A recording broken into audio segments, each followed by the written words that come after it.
सिद्धिविनायक नमो नमः। अष्टविनायक नमो नमः।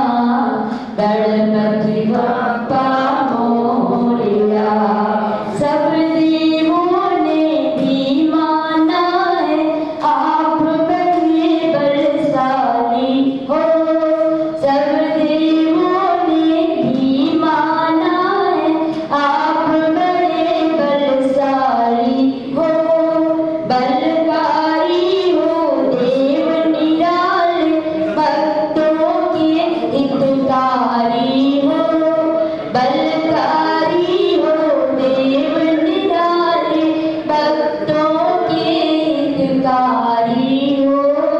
हे गजानन आपको जो प्रथम मनाते हैं, आप उन भक्तों की नैया पार लगाते हैं। ओम गणपते नमः। सिद्धिविनायक नमो नमः। अष्टविनायक नमो नमः। गणपति बप्पा मोरया। गणपति बप्पा मोरया। गणपति बप्पा मोरया।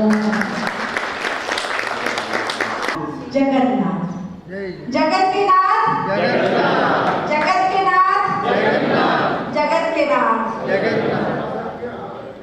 जब नाम ही ऐसा हो और उनकी समीक्षा हो और लिखने वाले नंद किशोर भैया जी जैसे लोग हों, फिर बात ही क्या है।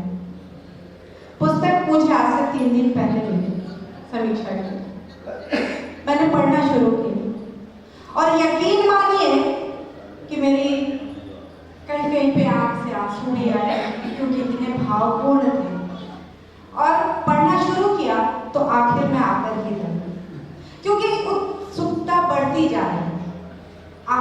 अगला क्या, अगला क्या, अगला क्या जानने की इच्छा सभी के पीछे मैं उसी पुस्तक के बारे में कुछ बताती हूँ।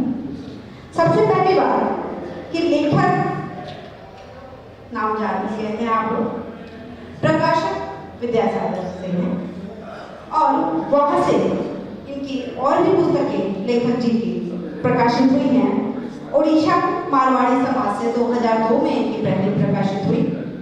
दूसरा जो इन्होंने संपादकीय, इनके संपादकीय में हुआ अभिनव मेल हिंदी साप्ताहिक 2009 में। विद्यासागर हस्तलेखन भाग 1 2010 में। विद्यासागर हस्तलेखन भाग 2 फिर 2010 में। विद्यासागर हस्तलेखन भाग 3 फिर 2010 में। विद्यासागर हस्तलेखन भाग 4 वो भी 2010 में। विद्यासागर हस्तलेखन भाग 5 वो भी 2010 में। फिर इन्होंने कुछ विराम ले लिया और फिर विद्यासागर वास्तुशास्त्र फरवरी 2017 में इनकी प्रकाशित हुई। विद्यासागर श्रेष्ठ नामकरण सितंबर 2017 में इनकी प्रकाशित हुई है। तो लेखन से ये आज से नहीं बरसों से जुड़े हुए हैं। इस बात के लिए एक बार जोरदार तालियां बनती है। इसलिए कलम के धनी है ये कि इनका लिखना रुकता नहीं है। और मैं जगन्नाथ जी से फिर से कहूंगी कि इनकी ये क्षमता बनी है। ये इतने ही समाज सेवी हैं कि हर कार्य के लिए अपने आप को प्रस्तुत रखते हैं। इनकी अभी एक क्रांति ओडिशा मीडिया के हिसाब से चल रहा है, जिन पर ये अपना न्यूज चैनल निकालते हैं। मैं अक्सर सुनती हूँ, बहुत अच्छे समीक्षात्मक रूप में। आप न्यूज चैनल देखने बैठेंगे, 2 मिनट में इतने एड्स आएंगे कि आप बोर होकर उसको बंद करने के लिए बाध्य हो जाएंगे। पर इनके चैनल में जितनी आपकी जरूरत है वो आपको मिल जाएगी। तो कृपया सभी इनसे जुड़े और जिन्होंने सब्सक्राइब नहीं किया हो वो जरूर करें। आगे बताती हूँ कि इन्होंने इस पुस्तक को समर्पित किया है अपने माता जी को, अपने दादाजी को, अपने दादी जी को, पिताजी स्वर्गीय हरिशंकर जी जोशी जी को, दादाजी स्वर्गीय जौहरीमल जी जोशी जी को, दादी जी स्वर्गीय इंद्रो देवी जी को, पिताजी श्री हरिशंकर जोशी जी को, मेरे बड़े भाई स्वर्गीय रवि जी, और आखिरी समर्पण इन्होंने जगन्नाथ जी को। अब आती हूँ कि इस पुस्तक को पढ़ने के बाद आपको क्या मिलेगा। जगन्नाथ जी के विषय में हम लोग पूरी जाते हैं, दर्शन किया और मिल गया, वहां से आ गए। लेकिन जब मैं उन्हें पढ़ना शुरू किया तो जो मुझे सबसे विशिष्ट लगा और आप लोगों को भी लगेगा, मैं चंद पंक्तियां आप सबके समक्ष रखती हूँ कि किस तरह। और एक बात बता दो कि ये जो भी संग्रह है वो उड़ीसा सरकार द्वारा मान्यता प्राप्त है। तो ऐसा नहीं है कि इन्होंने मनगढ़ंत बातें या मन से कुछ भी लिख दिया है। जो भी लिखा है वो तथ्य के आधार पर और शोध के आधार पर जितनी सच्चाई है उतनी ही इसमें व्यक्त की गई है। जिनका इन्होंने आधार लिया है मैं उनके बारे में भी बता दूं। इन्होंने आधार लिया है श्री जगन्नाथ और पुरी जी। लेखक डॉक्टर रघुनाथ महापात्र, प्रकाशक फिर से विद्यासागर, मांडीघोष बाजार से उनके निकलती है। दूसरे इन्होंने आधार लिया पुरी जगन्नाथ महाप्रभु रथ यात्रा, जो कि उड़ीसा भाषा में है, ओडिया भाषा में है, ओडिया सरकार के सूचना से है। तीसरा जो इन्होंने पदक्षेप लिया है वहां से सूचना पुस्तिका रथ यात्रा पुरी, जो 2022 में ओडिया में निकली। ओडिशा सरकार की मासिक पत्रिका उत्कल प्रसंग से इन्होंने लिया है, वो भी ओडिया में ही निकलती है। ओडिशा सरकार की 2023 की ओडिया रिव्यू, जो कि अंग्रेजी में लिखी थी, वहां से इन्होंने लिया है। ओडिया भाषा में श्री जगन्नाथ संबंधी विभिन्न प्रकार के लेख पत्र पत्रिकाओं में छपे, उनसे समय समय पर इन्होंने संग्रह किया। तो ये एक दिन की बात नहीं थी, इन्होंने मन में सोचा और लिखना शुरू किया।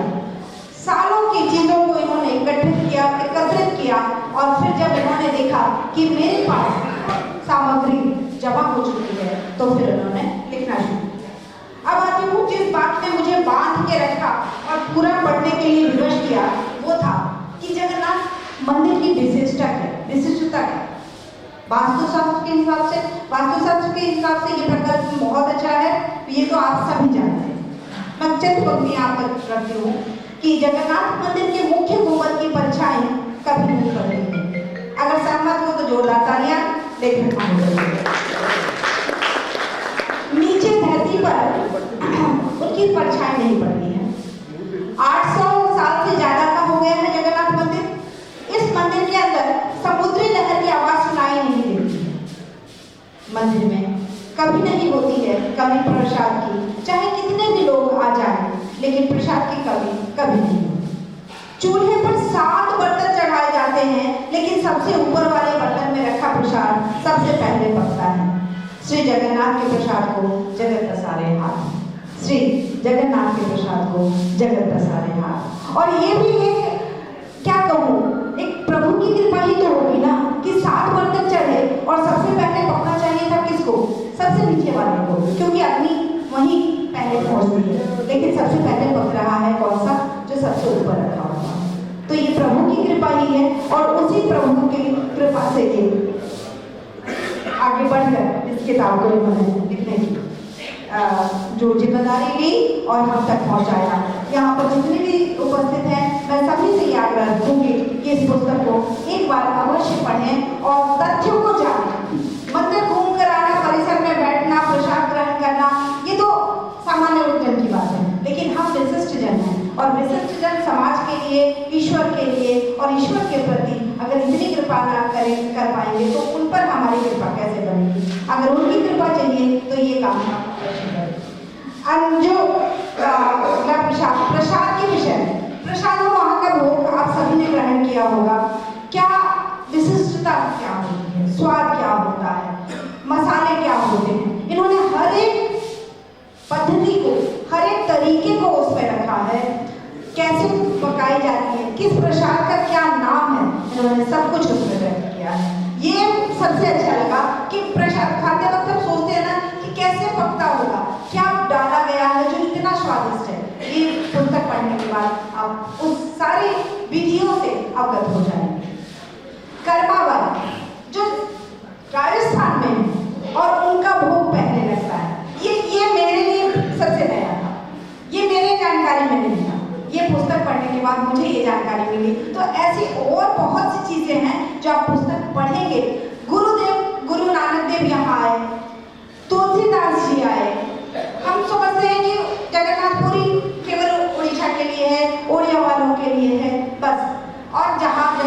का मंदिर है वहां तक।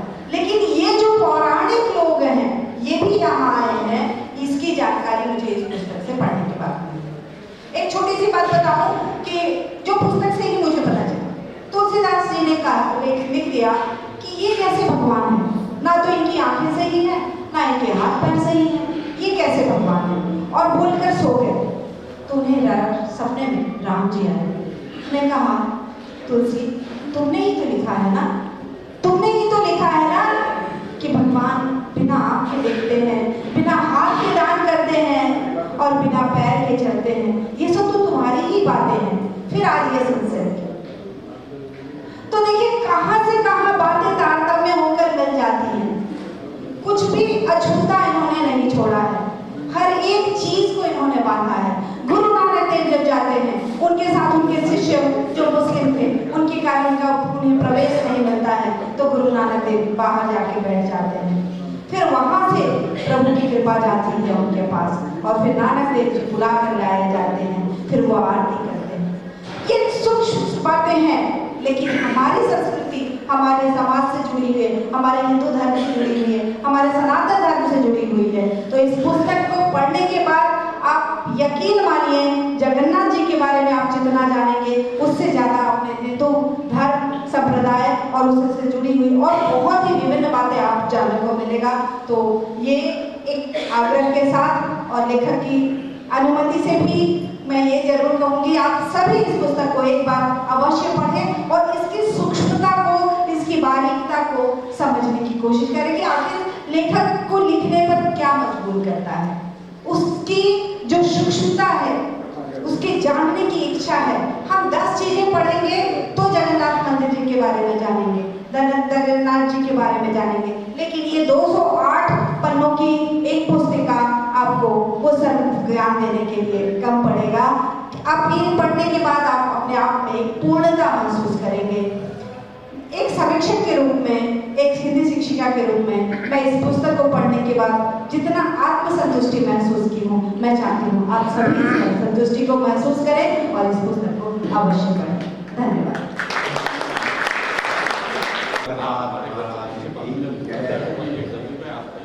मंचासी हमारे सभी साथीगण, हमारे नंदू जोशी जी, समाज के सभी विशिष्ट महानुभाव, सभी हमारी जागरूक महिलाएं,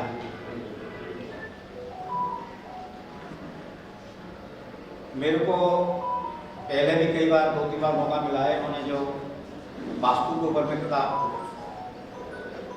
छापी है, उस समय भी इन्होंने जो उसका लोकार्पण किया था, तभी मैं मौजूद था। आज प्रभु जगन्नाथ जी का भी इन्होंने हिंदी में बहुत लिमिटेड आपको मिलेंगे, उड़िया में जगन्नाथ जी का साहित्य भरा हुआ है और हिंदी में मेरे ख्याल से इनका जुड़ गया। एक तो इनकी भाषा शैली बहुत सरल है, दूसरा ये उसके छोटे छोटे बारीक पॉइंटों को, जो पॉइंट आपको कहीं नहीं मिलेंगे वो इनके पुस्तक में मिल जाएंगे। जैसा कि हमारी एक बहन जहाँ है उन्होंने सब बताया था, उन्होंने पढ़ी है, सब बताई है। तो जगन्नाथ जी की एक बहुत बड़ी महिमा है और हम हिंदी भाषियों के लिए अपनी हिंदी भाषा में उसके बहुत गहराई तक समझने की, छोटी छोटी बात समझने के लिए हमको एक किताब के माध्यम से बहुत अच्छा अवसर हमारे नंदू जोशी जी ने दिया है। उनके लिए मैं उनको धन्यवाद देता हूँ। भविष्य में उनके प्रयास करते रहने चाहिए। जैसा कि जगन्नाथ जी के विषय में आप लोग सब जानते हैं, पुस्तक में का सारा विषय आ गया है, लेकिन 5-7 पॉइंट जो मेन पॉइंट हैं जो जनरली जगन्नाथ जी के विषय में बोले जाते हैं। एक, जगन्नाथ जी की रथ यात्रा। जगन्नाथ जी की रथ यात्रा ये बर्ड फेम है, ये पूरी तक सीमित नहीं है, भारत तक सीमित नहीं है, पूरे संसार में रथ यात्रा होती है और बड़े धूमधाम से होती है और विदेशी लोग उसको बहुत अच्छे से मनाते हैं। इस्कॉन मंदिर में इसको एक तरह से कहा जाए, इसको अपना लिया है। और विदेशों में इस्कॉन के जितने भी बड़े बड़े मंदिर हैं, उस समय रथ यात्रा के समय में बहुत बड़ा उत्सव, बहुत बड़े धूमधाम से रथ यात्रा पूरे शहर में घुमाई जाती है। और इस्कॉन मंदिर के शाखाएं मंदिर की पूरे संसार में मौजूद है। यहाँ तक कि मुस्लिम कंट्रियों में, जहाँ हम लोग को बड़ा मुश्किल है, बांग्लादेश में भी, पाकिस्तान में भी इस्कॉन की शाखा है, वहाँ भी ये लोग रथ यात्रा निकालते हैं। इसके अलावा ये पॉइंट इनके सब किताब में आए होंगे, लेकिन जो पॉइंट 2-4 मुझे निगाह में है, मैं आपके साथ उसको चर्चा कर लेता हूँ, आपके साथ बांट लेता हूँ। अब जैसे इसका जो निर्माण हुआ था, हमारे पुस्तकों में जो पीछे में देखा है, 3 बार इसका ध्वस्तीकरण हो चुका है। ये मंदिर 3 बार टूटा है और 3 बार बना है। लास्ट में 12वीं शताब्दी में गंग वंश के राजा अनंग वर्मन ने बनवाया। उससे पहले भी और लोग बनवा चुके हैं। तो जैसे राम मंदिर अयोध्या में टूटा, ऐसा ही नहीं है, ये मंदिर भी टूट चुका है और 3 बार इसका निर्माण हो चुका है। लेकिन मुसलमानों का वो तोड़ के चले गए, यहाँ पर मुसलमान बस नहीं पाए, इसलिए वो मंदिर बनता चला गया। अयोध्या में इन्होंने मंदिर तोड़े और वहाँ सारे आसपास के हिंदुओं को मुस्लिम कन्वर्ट कर दिया, मुसलमान बना दिया। तो उसकी वो रक्षा में लगे रहे। हम लोग उसको इस हद तक 500 साल तक बना नहीं पाए। अब हम 22 तारीख को उसको उद्घाटन अपनी आंखों से देखेंगे। तो जो चीज और मंदिरों के साथ हुई थी, वो मंदिर हमारे जगन्नाथ जी के मंदिर के साथ भी हुई है। इसकी भी तोड़फोड़ बहुत हुई। दूसरा पॉइंट आता है, भगवान विष्णु कृष्ण जो है, कृष्ण के रूप में हमारे पुरी में विराजमान है। तो भगवान विष्णु जब चले थे तो वो उन्होंने स्नान बद्रीनाथ में स्नान किया, द्वारका में उन्होंने कपड़े बदले अपने, और पुरी में उन्होंने प्रसाद ग्रहण किया, खाना खाया, और रामेश्वरम में उन्होंने विश्राम किया, आराम किया। वो इसी तरह से वो 4 धाम बने हमारे। चारों जगह कृष्ण भगवान ने जो अपने सांसारिक काम किए, वो चारों हमारे धाम कहलाए। पुरी भी एक धाम है हमारा। और पुरी का महत्व इन धामों में सबसे ज्यादा क्यों हो जाता है कि अन्न प्रसाद ग्रहण उन्होंने पुरी में किया। तो पुरी में प्रसाद ग्रहण करने से क्या है, पुरी की महत्व अन्नपूर्णा, पुरी का प्रसाद, महाप्रसाद, ये पूरा बड़ फेम है। तो पुरी में ऐसी मान्यता है, आप लोग सब जानते हैं, कोई नई बात नहीं है। यहाँ प्रसाद का कभी अभाव नहीं होता है। अभी जैसे किताब में लगा हुआ है, कितने ही लोग पहुँच जाए, लाखों लोग पहुँच जाए, प्रसाद कम नहीं पड़ेगा, कोई भूखा नहीं जाएगा, सबको वहाँ प्रसाद मिलेगा। ये पूरी की हमारी वैधता है। उसका कारण कृष्ण भगवान ने स्वयं यहाँ पर आकर प्रसाद आया था, भोजन ग्रहण किया था, इसलिए ये अन्नपूर्णा क्षेत्र बना। अब आप आइए, एक और बड़ी महत्व की बात है, दिल। भगवान का जब शरीर शांत हुआ तो उनका सारा शरीर, सारे अंग नष्ट हो गए, एक दिल उनका कभी नष्ट नहीं हुआ। ऐसा बताते हैं, आज तक वो दिल भगवान जगन्नाथ की मूर्ति के अंदर में उसमें आज भी धड़कता है। और हर 12 साल बाद जब जो उसकी मूर्ति चेंज होती है तो पूरे समय अंधेरा कर दिया जाता है, पूरे पुरी में अंधेरा होता है, और उस दिल को दूसरी जो नई मूर्ति बनती है उसमें उसको प्रस्तावित किया जाता है और वो उस मूर्ति में आता है। अब भी ऐसी मानता है कि जैसे लोग जो हमारे उठते हैं रात में, जो उनके दिल धड़कने की आवाज़ उनको आती है। तो भगवान ऐसा मानते हैं कि जगन्नाथपुरी में भगवान अभी मौजूद हैं, उनका वहाँ पे दिल धड़कता रहता है, ऐसा मानता है और लोग विश्वास भी करते हैं। और जो लोग वहाँ रहते हैं उन्होंने उनकी आवाज़ भी सुनी है। और जो पुजारी लोग, पंडित लोग वहाँ बदलते हैं, वो उनको पूरा आँख पट्टी बांध के और बाकायदा बदलने की उनकी व्यवस्था इस तरह की है। अब आइए नीम की लकड़ी। हर 12 साल में भगवान की ये मूर्ति, काठ की मूर्तियाँ हैं, ये काठ की मूर्तियाँ हर 12 साल में बदल दी जाती हैं। क्यों बदल दी जाती हैं? एक तो ये नीम के पेड़ से ही बनती हैं, 12 साल में बदल दी जाती है, नीम के पेड़ से बनती है। 12 साल में ऐसा मानते हैं कि पेड़ खराब होना शुरू हो जाता है। नीम से क्यों बनता है? नीम इसलिए बनता है कि इनको कोई तरह की बीमारी ना लगे, कोई रोग ना लगे, कोई तरह का ये ना हो, इसलिए नीम के पेड़ से ही बनते हैं। और हम 12 साल बाद बदलते हैं, उसको मूर्ति को नया रूप देते हैं। जैसे परछाई वाली बात तो आ गई थी। परछाई में ऐसा बताते हैं कि इस तरह का वो कोण बना हुआ है, परछाई जो मंदिर पे गिरती है वो मंदिर तक रह जाती है, परछाई नीचे नहीं आती है। इस तरह की वास्तु कला से, वास्तु टेक्निक से वो उस तरह के कारीगरों ने उसको बनाया है। अब वहाँ एक बात आती है कि छाछ वहाँ पर हो नहीं सकता है, पक्षी वहाँ ऊपर जा नहीं सकते हैं। तो इसमें ऐसा बोलते हैं कि भगवान स्वयं जहाँ रक्षा करते हैं, वो राजा वहाँ का स्वयं रक्षा करता हो, तो वहाँ जहाज नहीं हो सकता, पक्षी आ नहीं सकते, ऐसी धारणा है। लेकिन साइंटिफिक रीजन बताते हैं कि समुद्र की जो लहर है और हवा जो है उसके कारण वहाँ पर पक्षी नहीं आ पाते हैं। और छाछ का कारण बताते हैं साइंटिफिक रीजन। हम लोग की भावना तो बोलती है कि वहाँ भगवान है, तो वहाँ अपने मौजूद है, विराजमान है, इसलिए वहाँ कोई नहीं आ सकता। लेकिन साइंटिफिक रीजन बताते हैं वहाँ अष्ट धातु का ऐसा कुछ लगा हुआ है, इससे जहाज वहाँ आएगा तो उसके सारे यंत्र फेल हो जाएंगे, तो तकलीफ होगी। तीसरा कारण ये है कि वहाँ तक अभी तक जहाज के जाने के लिए कोई रूट नहीं है, कोई जहाज जावे, वहाँ पे एंड हो जाता है समुद्र में, तो जहाज जाने की जरूरत भी नहीं पड़ती है। ये साइंटिफिक रीजन है और हमारी भावना है कि भगवान वहाँ पे मौजूद है। और अभी आपको मालूम भी होगा कि वहाँ 4 दरवाजे हैं मंदिर में, चारों दरवाजे को चारों नाम है। चारों दरवाजे से हम लोग एक मेन दरवाजे से द्वार से हम लोग जाते हैं, वहाँ ये करते हैं। बाकी अभी विकास बहुत ज़्यादा हो रहा है, काफ़ी डेवलपमेंट नवीन पट्टा करा रहे हैं, आने वाले समय हम लोग जाकर देखेंगे। तो ये कुछ बातें मेरे दिमाग में आई तो मैंने आपके साथ शेयर कर ली, आपके साथ में मैंने डिस्कस कर ली। बाकी सारी बातें आप लोगों को इस पुस्तक में बहुत ज़्यादा मिलेंगी।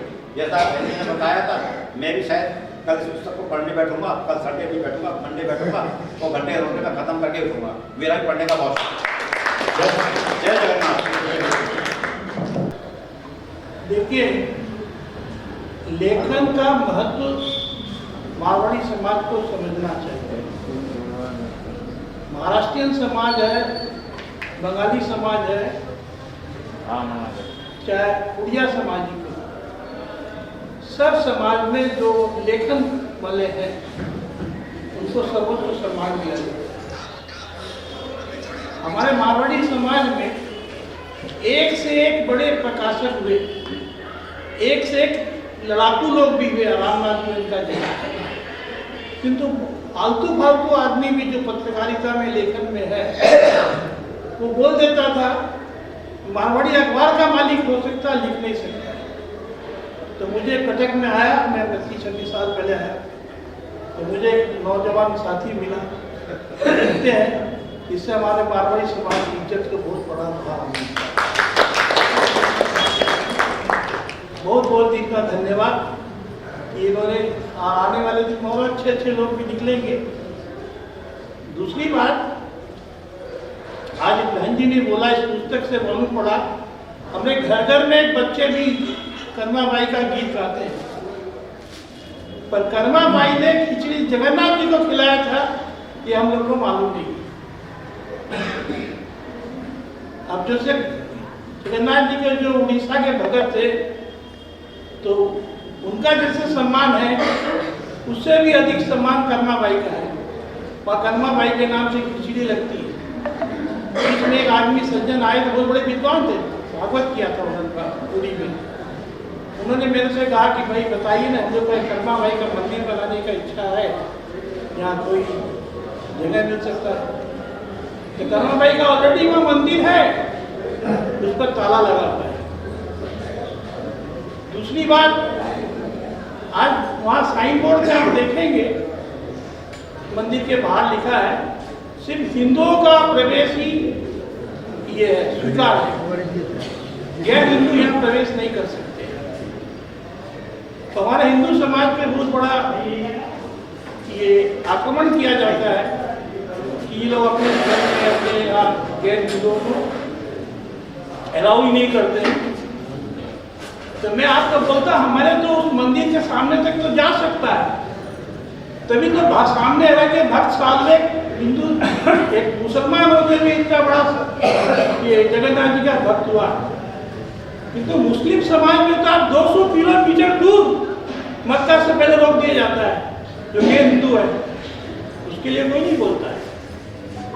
आज भी भक्त सालवेट की वहाँ समाधि है, जहाँ से रथ गुजरता है तो वहाँ उनको प्रणाम किया जाता है।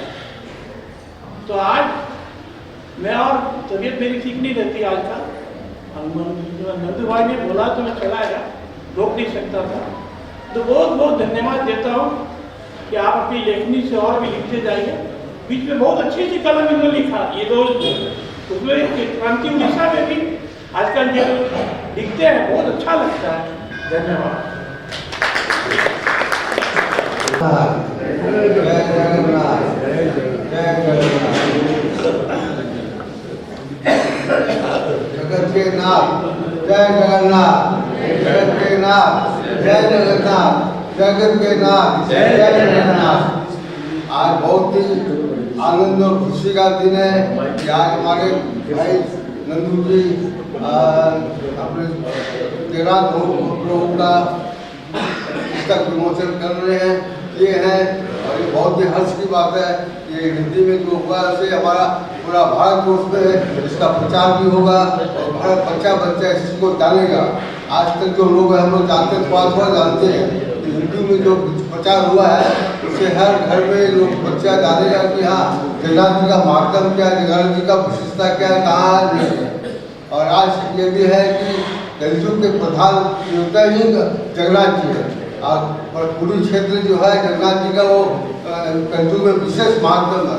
ऐसे तो बद्रीनाथ, द्वारका जी, रामेश्वर चारों है, किंतु कलयुग के लिए भगवान का ये है, ये प्रधान यही रहेगा और यहाँ जगन्नाथ जी का ही रहेगा। और सबसे बड़ा महत्व है कि सारे भारतवर्ष में हम लोग कहीं भी जाते हैं, मंदिर में दर्शन करते हैं, सब कुछ करते हैं, किंतु ब्राह्मण भोजन के लिए वहाँ को हम लोग को कहीं सुविधा नहीं मिलती है। वहाँ पूछना पड़ता है 5-10 ब्राह्मण वहाँ तो कहाँ चुनाए, किंतु जगन्नाथ जी जहाँ अन्य क्षेत्र है यहाँ आपको जितना चाहिए उतने ब्राह्मण आप जुमा सकते हैं। कोई के विचार का ये नहीं कि आगे से प्रोग्राम बनाना पड़ेगा। आप जाएंगे बिल्कुल क्या जमाना है, 100 जमाना है, 11 जमाना है, उसके लिए आपको हाथ किया ब्राह्मण मिलेंगे और प्रसाद लेंगे और बहुत आनंद से लेते हैं। ये क्षेत्र ऐसा है कि अन्य क्षेत्र है कि यहाँ कभी लाखों आदमी है तभी वहाँ कमेगा नहीं, जब भी आए 24 घंटे जब भी मिलेंगे आपको यहाँ प्रसाद मिलेगा। और भाई नंदू भाई को आप बहुत बहुत ही अभिनंदन आशीर्वाद देते हैं कि अपने जो विमोचन पुस्तक की है इसमें लेखनी जो कि बहुत सुंदर की है और आगे ऐसा ही लेखन करते हुए आगे बढ़ते जाए, यही मैं शुभकामना देता हूँ। जय जगन्नाथ। गोपीनाथ भगवान की, चंडी मैया की। आज की इस शुभ संध्या पर सबसे पहले मैं चाचा जी नंदकिशोर जी से बहुत बहुत हार्दिक बधाई और शुभकामनाएं व्यक्त करूँगा। मंच पर उपस्थित हमारे सारे बुजुर्गों को प्रणाम, सामने मंच के जितने महानुभाव माताएं लगे सबको प्रणाम। महाप्रभु जगन्नाथ जी को हिंदी में अनुवाद मेरी समझ में है, शायद चाचा जी ने फोन पर मुझे बताया पहली किताब है, 2-3 पहले और भी रिलीज हुई है, मगर ये विशेष बहुत सुंदर तरीके से इन्होंने रचना की है। और मैंने सुबह कहा कि जो कर्माबाई का उल्लेख आता है, जगन्नाथ जी से क्या संबंध है कर्माबाई का, राजस्थान की गुजरात से कर्माबाई को मतलब जगन्नाथपुरी विशेष करके पुरी के राजा ने बुलवाया था और कर्माबाई के भाव खिचड़ो जो हम गाते हैं, कर्माबाई का खिचड़ा जो लोकप्रिय भजन है, वो उल्लेख हमारे जगन्नाथपुरी से संलिप्त है। आज भी खिचड़ा का प्रसाद पुरी में प्रतिदिन ठाकुर जी को लगता है। तो एक सुंदर सी जो रचना लोकप्रिय हमारा अमर भजन है अपने समाज में, ये भजन ने कहा था दिनेश यही सुनाना, तो मैं आपके आदेश से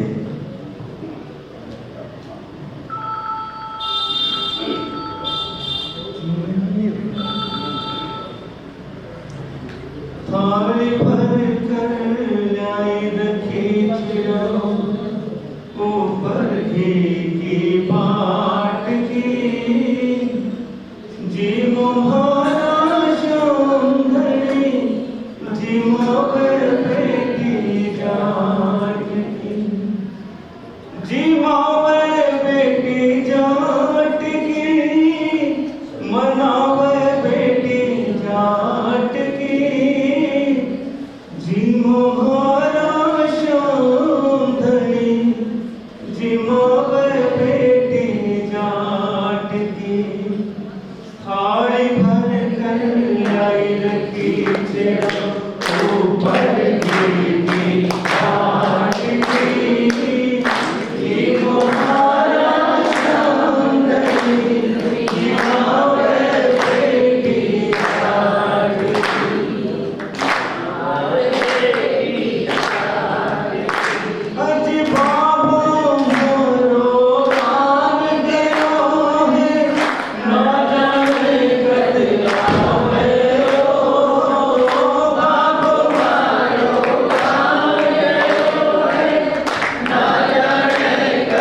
जगन्नाथ जी का जयकार, बोल जगन्नाथ महाप्रभु की जय। जय जय जगन्नाथ।